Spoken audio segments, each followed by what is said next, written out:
முழுமதி TNPSC study centre சார்பாக அனைவருக்கும் இனிய புத்தாண்டு நல்வாழ்த்துக்கள். நம்ம எல்லாருமே பார்த்தோம்னா வாழ்க்கையில் எப்படியாச்சும் கஷ்டப்பட்டு படித்து ஒரு கவர்மெண்ட் ஜாப் வாங்கிடுவோமா அப்படின்ற மைண்ட் செட்டில் தான் இருப்போம். அப்படின்னு பார்த்தோம் அப்படின்னா எந்த விதத்துலேயும் நீங்கள் லக்கி அப்படின்ற ஒரு கான்செப்டுக்குள்ளே போய் சேர்ந்துடாதீங்க. நம்ம எந்த அளவுக்கு உழைக்கிறோமோ அதுக்கேற்ற ஊதியம் தான் நம்மளுக்கு கிடைக்கும், அதுக்கேற்ற உயர்வு தான் நம்மளுக்கு கிடைக்கும், அதுக்கேற்ற பதவி தான் நம்மளுக்கு கிடைக்கும். அதனால் நீங்கள் உங்களுடைய உழைப்பை மட்டும் நம்பிடுங்க, அதுக்காக முழு உழைப்பை கொடுங்க. கண்டிப்பாக ஒரு நாள் உங்களுக்கு வெற்றி வந்து சேரும். அதனால் கண்டினியூவாக படிங்க, கண்டிப்பாக இந்த ஆண்டு உங்களுக்கு சிறப்பாக அமையும். ஒரு சிலர் பார்த்தீங்கன்னா இந்த முழு மதியோட என்ன சார் விளக்கம், என்ன மீனிங்னு கேட்டிருந்தாங்க.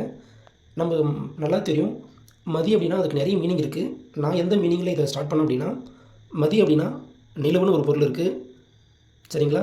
அறிவு அப்படின்னு நிறைய சொல்லிகிட்டே போகலாம்.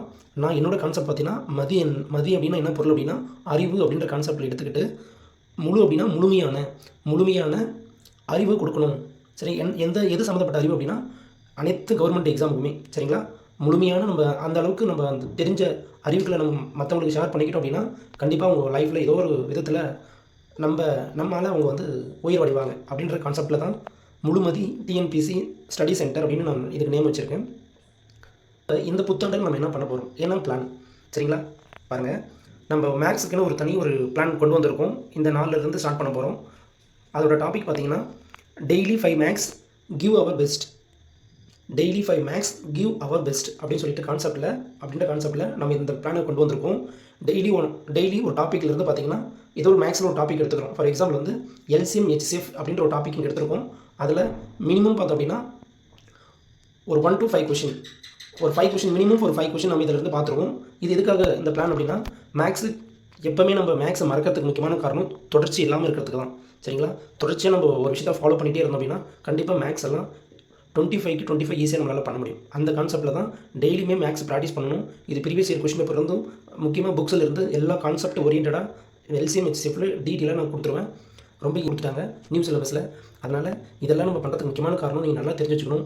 இந்த ஆண்டு வரப்போகிற குரூப் 4 எக்ஸாமில் இதெல்லாம் கரெக்டாக ஃபாலோ பண்ணிங்கன்னா கண்டிப்பாக நம்மளோட டார்கெட் வந்து 180+ தான் இருக்கணும். அதுக்கான எல்லா வழியும் நம்மளுடைய சேனலில் ஒவ்வொன்றும் அப்டேட் ஆகிட்டே இருக்கும். நீங்கள் இந்த ஒரு ஃபோக்கஸோடு படிங்க, கண்டிப்பாக நம்மளால் அச்சீவ் பண்ண முடியும். நம்ம வீடியோக்குள்ளே போகலாம், சரிங்களா? நம்ம ஃபஸ்ட்டு பார்க்க போகிற டாபிக் சொல்லிட்டோம் மேக்ஸில் எல்சிஎம் அண்ட் ஹெச்சிஎஃப், சரியா? மீ சீமா மற்றும் மீ போவா, மீ சிறு மடங்கு மீ பொது வகுத்தி, சரிங்களா? இது ரொம்ப நமக்கு தெரிஞ்சது தான். எல்லாமே பேசிக்கான கான்செப்ட் கொஞ்சம் தெரிஞ்சு வச்சுக்கோங்க. எனக்கு கூட்டில் கேட்டானா அதனால் கூட்டில் கேட்டு நான் மிஸ் பண்ணக்கூடாது. அதனால் ஒரு 4-5 பாயிண்ட்ஸ் வந்து நான் எழுதி வச்சு தான் நான் உங்களுக்கு சொல்கிறேன் பாருங்க. அப்போ எல்சிஎம் ஹெச்சிஎஃப்னா கூட்டில் கேட்டாங்கன்னா இப்படி கொஷின் கேட்பாங்க. ஜிசிடி ஈக்குவல் டு ஹெச்சிஎஃப்னு கொடுப்பாங்க. ஜிசிடியும் ஹெச்சிஎஃப்பும் ஒன்று தான், கிரேட்டஸ்ட் காமன் டிவைசர், சரிங்களா? இப்படியும் கொடுப்பாங்க. GCD greatest common divisor, highest common factor, ரெண்டு ஒன்று தான், சரிங்க? ரெண்டு கொடுத்தாலுமே எதுன்னு கேட்டாங்கன்னா இந்த மீப்போ அதாவது ஹெச்சிஎஃப் தான். அதை நல்லா தெரிஞ்சு வச்சுக்கணும். எப்போவுமே பாருங்கள், எல்சிஎம் கிரேட்டர் தென் ஹெச்சிஎஃப் இப்படி போட்டிங்கன்னா நம்ம சின்ன வயசில் சொல்லி கொடுத்துருப்பாங்க. இந்த பகுதி இதோட சொல்லுவாங்க, இதோட கூர்மையான பகுதி குறுகி இருக்கும், அப்போ வந்து கம்மியான மதிப்பு இருக்க வேண்டியது இருக்கணும். இதோட பகுதி அதாவது வாய் விரிஞ்சிருக்குன்னு சொல்லுவாங்க, சரிங்களா? விரிஞ்சு மாதிரி இருக்கலாம். அப்போ பார்த்தீங்கன்னா இது பெரிய மதிப்பு இருக்கிறது இங்கே இருக்கணும். அப்போ எல்சிஎம் ஹெச்சிஎஃப்ல பொறுத்த வரைக்கும் எல்சிஎம் பார்த்தீங்கன்னா எப்பவுமே இங்கே தான் இருக்கும், ஹெச்சிஎஃப் இங்கே தான் இருக்கும். இப்படி இதுக்கு என்ன கான்செப்ட் அப்படின்னா ஹெச்சிஎஃப்னுடைய மதிப்பு கம்மியாகவும் எல்சிஎம்மோட மதிப்பு அதிகமாகவும் எப்பவுமே இருக்கும், சரிங்களா? இதுதான் அதோட கான்செப்ட். இப்போ நல்லா தெரிஞ்சு வச்சுங்க. நெக்ஸ்ட் பார்த்தோம் அப்படின்னா 2 எண்கள் ஒரே மாதிரி இருந்தால் எல்சிஎம் ஹெச்சிஎஃப் எப்படி இருக்கும், சேமாக தான் இருக்கும், சரிங்களா? எல்சிஎம் ஹெச்சிஎஃப் இந்த 2 நம்பர் இப்போ ஒரே மாதிரி, இப்போ 3,3 எடுத்துக்கிறோம். இதோட எல்சிஎம் ஹெச்சிஎஃப் கண்டுபிடிக்க சொன்னாங்க அப்படின்னா ஒரே நம்பர் தான் வரும். பாருங்கள், ஃபஸ்ட்டு ஹெச்சிஎஃப் கண்டுபிடிக்கணும். ஹெச்சிஎஃப்னா என்ன பண்ண போகிறோம், ஒரு 3 இன்னொரு 3, சரிங்களா? அப்போ இது மதிப்பு பார்த்தீங்கன்னா ஹெச்சிஎஃப் வந்து 3 தான். அதே எல்சிஎம் கண்டுபிடிச்சோன்னா பாருங்கள் 3,3 இது 3 அடி ஆகும். அப்போ 1,1 அதுவே பார்த்தீங்கன்னா 3 தான் வரும், சரிங்களா? இதுக்கு அதாவது எப்படி கொஷின் எப்படிலாம் கேட்குறாங்க பாருங்கள். 2 எண்கள் ஒரே மாதிரி இருந்தால் எல்சிஎம் ஹெச்சிஎஃப் சமமாக இருக்கும்னு சொல்லி கொடுப்பாங்க, சரிங்களா? அதை கொஞ்சம் நல்லா பார்த்து வச்சுங்க. நெக்ஸ்ட்டு நம்ம ரொம்ப முக்கியமாக கவனிக்க வேண்டியது இந்த பாயிண்ட்ஸ் தான். 2 எண்களுடைய பெருக்கு விகிதம் எல்சிஎம் மற்றும் ஹெச்சிஎஃப்பின் பெருக்கு விகிதத்திற்கு சமம். அதாவது ஏதோ 2 எண்ணை பெருக்கணும் அப்படின்னா அதே அந்த 2 எண்ணுக்கு எல்சிஎம் ஹெச்சிஎஃப் கண்டுபிடிச்சா அதுவும் அந்த மதிப்பும் இந்த 2 எண்ணுடைய பெருக்கிற மதிப்புக்கும் சமமாக இருக்கும்னு கொடுத்துருப்பாங்க. இந்த கான்செப்ட்டை மட்டும் நீங்கள் எல்சிஎம் ஹெச்சிஎஃப்ல ஸ்ட்ராங்காக தெரிஞ்சுச்சிங்க. இதுதான் இதுலேருந்து ஒரு கொஷின் கண்டிப்பாக கேட்டுகிட்டே இருக்காங்க. உங்களுக்கு அது புரிவிக்கிற மாதிரி. 2 எண்கள் சொல்லி 4, 4 × 8 இதோட எல்சிஎம் கண்டுபிடிச்சிங்கன்னா பார்த்தீங்கன்னா இது பெருக்குனா தானே இப்போ 4, 8 எல்சிஎம் கண்டுபிடி நான் சொல்லிட்டேன். அது பெரிய நம்பர் எடுத்துக்கணும் 8. அப்போ இதுக்கு வந்து 8 தான். HCF அப்போ 4, 2 4, 1 4 சரிங்களா. அப்போ பார்த்தீங்கன்னா இது HCF பார்த்தீங்கன்னா 4, 8 32, இங்கே 4 8 32. அப்போ 32 = 32 சேமாக தான் இருக்குது. ரொம்ப ஈஸி தாங்க. இந்த கான்செப்ட் நல்லா புரிஞ்சு வச்சுங்க. புரியலனா எனக்கு மறுபடியும் வச்சு பாருங்கள், கண்டிப்பாக புரியும். ரொம்ப ஈஸியான கான்செப்ட் தான், பேசிக்கான கான்செப்ட், இதெல்லாம் உங்களுக்கு தெரியும். அதெல்லாம் சும்மா ஃபாஸ்ட்டாக சொல்லிட்டு போகிறேன். இந்த பகையின் அதெல்லாம் கொஞ்சம் தெரிஞ்சு வச்சுக்கோங்க. ஏன்னா இந்த பகையெல்லாம் ரொம்ப ஈஸியானது. நெக்ஸ்ட் வீடியோவில் எனக்கு தெரியலன்னா சொல்லுங்கள், நான் நெக்ஸ்ட் வீடியோ டீட்டெயிலாக சொல்கிறேன். இந்த பகையின் 1லேருந்து 100க்குள்ளே எத்தனை பகையன்கள் இருக்குது, எத்தனை பகையன்கள் இருக்குது, அது மாதிரி கொஞ்சம் கொஸ்டின் கேட்பாங்க, கொஞ்சம் பார்த்து வச்சுங்க. இந்த பகையன்களை தான் கேட்பாங்க, ப்ரைம் நம்பர் சரிங்களா. 1லேருந்து 100க்குள்ளே 25 பகையன்கள் இருக்குது. இந்த மாதிரி கொஸ்டின்லாம் நிறைய இருக்கும். இதெல்லாம் பேசிக்கான பாயிண்ட்ஸ் தான். இந்த சார் பகையன்கள் இதெல்லாம் தெரியலன்னா எனக்கு கமெண்ட் பண்ணுங்கள், நான் கண்டிப்பாக உங்களுக்கு எக்ஸ்பிளைன் பண்ணுறேன். இப்போ இது ரொம்ப டைம் ஆகிட்டே இருக்குது, நம்ம கொஸ்டினுக்குள்ளே போகலாம்.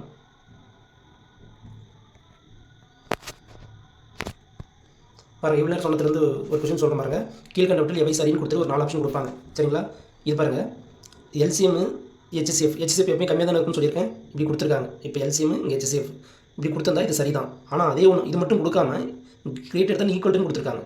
அப்போ ஈக்குவல்ட்டுன்னு கொடுத்துருக்காங்கன்னா அப்போ 2 எண்கள் ஒரு ஸ்டேட்மெண்ட் நம்ம ஆல்ரெடி பார்த்தோம் சரிங்களா. இந்த ஸ்டேட்மெண்ட் பாருங்கள், 2 எண்கள் ஒரே மாதிரி இருந்தால் எல்சிஎம் HCF சேமாக தான் இருக்கும். அப்போ சேமாக இருக்குன்னா என்ன அர்த்தம், எல்சிஎம் = HCF ஒரே அந்த மாதிரி வரத்துக்கு வாய்ப்பு இருக்குது சரிங்களா.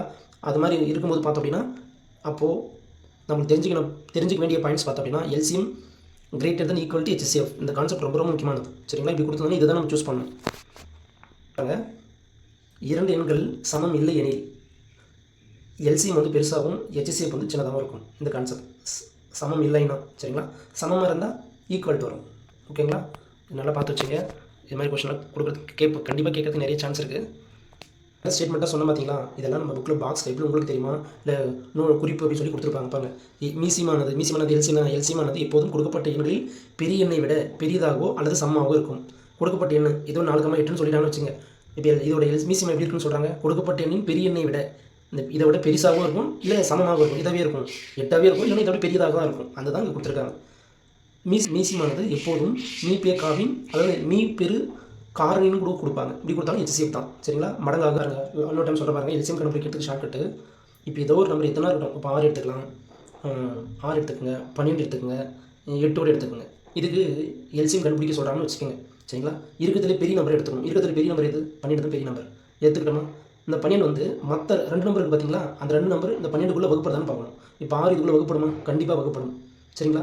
8 வகுப்படுமா, வகுப்படாது சரிங்களா. அப்படி இருக்கும் வகுப்படலை அப்படின்னா இது எல்சிஎம் இல்லை.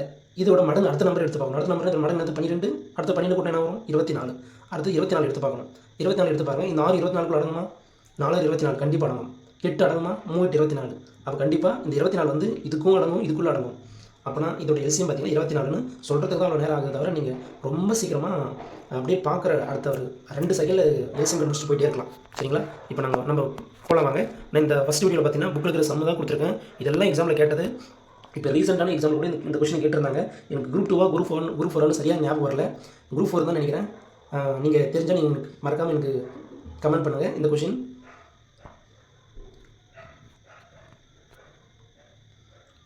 பாருங்கள். 18 மற்றும் 30 ஆகிய எண்களின் மீபேக்கா மற்றும் மீசீமாவின் விகிதத்தை காண்க. இந்த கொஸ்டினை பார்த்த உடனே ஆர்வமாக்கிறவங்க வந்து கண்டிப்பாக யோசிச்சு கரெக்டாக போட்டுருவாங்க. இந்த ஆர்வப்பாளராக இருக்காங்க பாருங்கள், அப்படியே டக்குன்னு பார்த்தோன்னே இவ்வளோ ஈஸியான கொஸ்டின்னு சொல்லிட்டு அப்படியே என்ன தெரியுமா பண்ணுவாங்க, 18 அப்பாடி மீபேக்கா மீசிமாவா விகிதம் கேட்டிருக்காங்க. அப்போ விகிதம்னா இது ஈஸ்ட் வரணும். அப்போ 30. அப்போ அடிச்சனா வருதும் 9 2 18, 15 2 30. இது அடிக்க முடியுதா, அப்போ 3 9 5 15. அப்போ போடுறா 3:5ன்னு சொல்லிட்டு ஆப்ஷனில் கொடுத்துருப்பாங்க. அப்படியே டிக் பண்ணிட்டு போயிட்டே வந்துருக்கும். ஆனால் இந்த ஒரே ஒரு ஆர்வ கோளாறில் நம்மளோட லைஃபே ரிமார்க்கில் வந்து அப்படியே நிற்கும் சரிங்களா. இன்னும் நிறைய வருஷம் காற்று கிடைக்க வேண்டியதாக ஆயிரும். அதனால் அவசரப்பட்டு மட்டும் இந்த கொஸ்டினை எப்போவுமே 1க்கு 2 டைம் நல்லா ரீட் பண்ணணும் சரிங்களா. பாருங்கள் என்ன மிஸ்டேக் பாருங்கள், கொஸ்டின் நல்லா ரீட் பண்ணுங்க, அப்போ தான் முக்கியம். 18 மற்றும் 30 ஆகிய எண்களின் மீபேக்கா மற்றும் மீசீமாவின் விகிதத்தை காண்க சரியா. இதோட விகிதம் தான் கேட்குறாங்க. ஃபஸ்ட்டு மீபேக்கான என்னது, மீபெரு காரணினா ஃபேக்டர் ஐயருக்காக இது எல்சிஎம். அப்போ 18க்கும் 30க்கும் எல்சிஎம் ஃபஸ்ட்டு HCF கண்டுபிடிக்கணும். 18க்கும் 30க்கும் HCF சரிங்களா. இங்கே என்ன ஃபஸ்ட்டு கொடுத்துருக்காங்க அது மாதிரி தான் விகிதம் சொல்லணும் நம்ம. அப்போ HCF கண்டுபிடிச்சா வரும். இது வந்து 3 அடி ஆகும். அப்போ 6 18 5 30. அப்போ இது 2 ஆகும். அப்போ 3 2 6 I 2 3 2 6 I 2 10. திரும்ப வந்து 3 5 வந்துருச்சு. சார் பார்க்க என்ன வந்துருச்சு அங்கே வராது. அப்போது இதோட HCF பார்த்தீங்கன்னா 6. சரிங்களா? இதை அப்படியே ஞாபகம் வச்சுக்கலாம். இது வந்து 6. நெக்ஸ்ட்டு அப்போ இதோட பார்த்தீங்கன்னா 6 கண்டுபிடிச்சிருக்கோம். நெக்ஸ்ட் நம்ம கண்டுபிடிக்க வந்து எல்சிஎம் அதே 18 30க்கு சீக்கிரமாக போட்டுற பாருங்க. 6ஆம் வாய்ப்பாடில் 3 18 5 30. இது 3 15 15 90. சரிங்களா? அப்போ இது பார்த்தீங்கன்னா 90. நம்ம இப்போ தான் கொஷினை பார்க்கணும். 18 மற்றும் 30 ஆகிய எண்களில் மீபியக்கா இது மீசிமா 90. இதோட விகிதம் தான் கேட்குறாங்க. சரிங்களா? அப்போ HCF ஈஸ்ட்டு LCM. அப்போ HCF என்ன கண்டுபிடிச்சோம்? 6 கண்டுபிடிச்சோம். LCM என்ன கண்டுபிடிச்சோம்? 90. இதை தான் அடிக்கணும். விகிதம்னா நம்ம அடிக்கடி அப்படியே சுருக்கிட்டே வரணும். சுருங்கிய எளிய வடிவம் தான் விகிதம். சரிங்களா? விகிதம் ஈக்குவல் டு சுருங்கிய எளிய வடிவம். எந்த அளவுக்கு சுருக்க முடியுமோ அந்த அளவுக்கு சுருக்கிடணும். அப்போ பாருங்கள் 3 2 6 45 2 90. இதை 3 வகுப்படம் தானே. அப்போ 1 3 3 15 3 45. அப்போ இதுக்கு மேலே இதை சுருக்க முடியாது. அப்போது 1:15 தான் இதோட சரியான பதில். சரிங்களா? இது கண்டிப்பாக இந்த 2024 குரூப் 4 குரூப் 2 கேட்டாங்க இந்த கொஷின். இதே கொஷினாக இது மாதிரியான மாடலான்னு தெரியல. ரொம்ப ஈஸியான கொஷின். எனக்கு தெரிஞ்ச ஃப்ரெண்ட்ஸ் இதெல்லாம் தப்பு பண்ணிட்டு வந்தாங்க. சரிங்களா? அந்த அளவுக்கு நம்ம நல்லா மைனூட்டாக பார்க்கணும் கொஷின் எல்லாம். நெக்ஸ்ட் கொஸ்டின் பாருங்கள். 100 விற்பனையாளர் 175 ஆங்கில நூல்களையும் 245 அறிவியல் நூல்களையும் 385 கணித நூல்களையும் வைத்துள்ளார். ஒவ்வொரு பெட்டியிலும் பாட வாரியாக சம எண்ணிக்கையில் சரியா பாடவாரியாக சம எண்ணிக்கையில் 3 பாடநூல்களையும் வைத்து விற்க விரும்புகிறார். அதிகபட்சமாக எத்தனை பெட்டிகள் தேவைப்படும்? இந்த அதிகபட்சம், குறைந்தபட்சம், மிக சிறிய, மிக பெரியன்னு வார்த்தை இந்த LCM HCFல வந்துச்சுன்னா ஃபஸ்ட்டு அதை அப்ளைன் பண்ணிடுங்க. அதிகபட்சம் ஹையஸ்ட் காமன் ஃபேக்டர் அப்படின்னு HCF கேட்குறாங்கன்னு அர்த்தம். அதிகபட்சம் தான் ரொம்ப முக்கியமான ஒரு கொஸ்டினா. அப்புறம் ஒவ்வொரு பெட்டியில் உள்ள பாடநூல்களின் எண்ணிக்கை கேட்குறாங்க. 2 கொஸ்டினாக கேட்டிருக்காங்க. அப்போது ஆங்கில புத்தகம் சரி, ஆங்கிலம், அறிவியல், கணிதம். அப்போ 175 ஆங்கிலம், 245 அறிவியல், கணிதம் பார்த்தீங்கன்னா 385. இதுக்கெல்லாம் பார்த்தீங்கன்னா ஹையஸ்ட் அதிகபட்சம் கொடுத்துருக்காங்க. அப்போ நான் அதை HCF கண்டுபிடிக்கணும். எல்லாம் 5ஆல் வகுப்படுது. அப்போ கண்டிப்பாக 5ஆல் இது வகுப்படும். 3 15 மிச்சம் 2 இருக்குதா 5 25 4 5 20 9 5 45 7 5 35 மிச்சம் 3 7 35.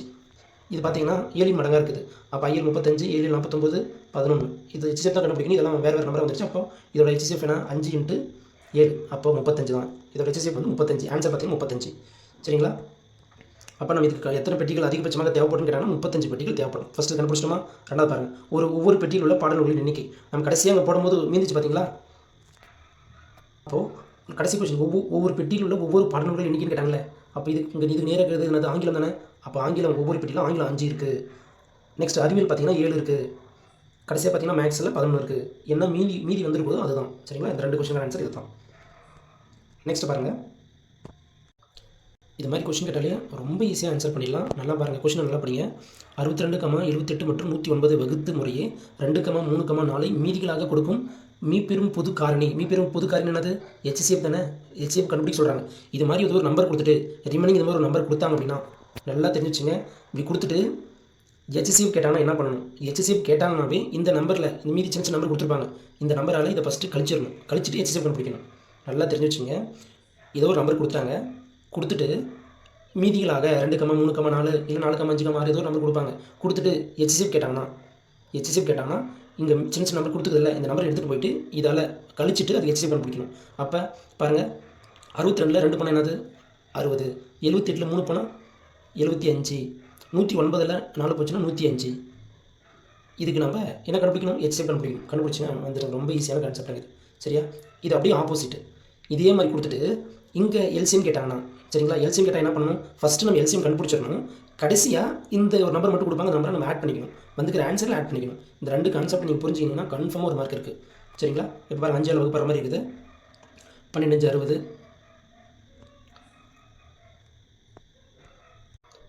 15 5 75 21 105 இப்போ 3 அடிப்படை மாதிரி இருக்குங்களா? 3ஆம் வாய்ப்பாடு. அப்போ 4 12 5 15 7 21. HCF தான் கேட்குறாங்க. இல்லை சேஞ்ச் வேறு நம்பர் வந்திருக்கா? அப்போ இது பார்த்தீங்கன்னா 15 தான் ஆன்சர். அடுத்த கொஸ்டின் பார்க்கலாம் பாருங்கள். இப்போ சொன்ன பார்த்தீங்களா அதே கான்செப்ட், செகண்ட் கான்செப்ட்.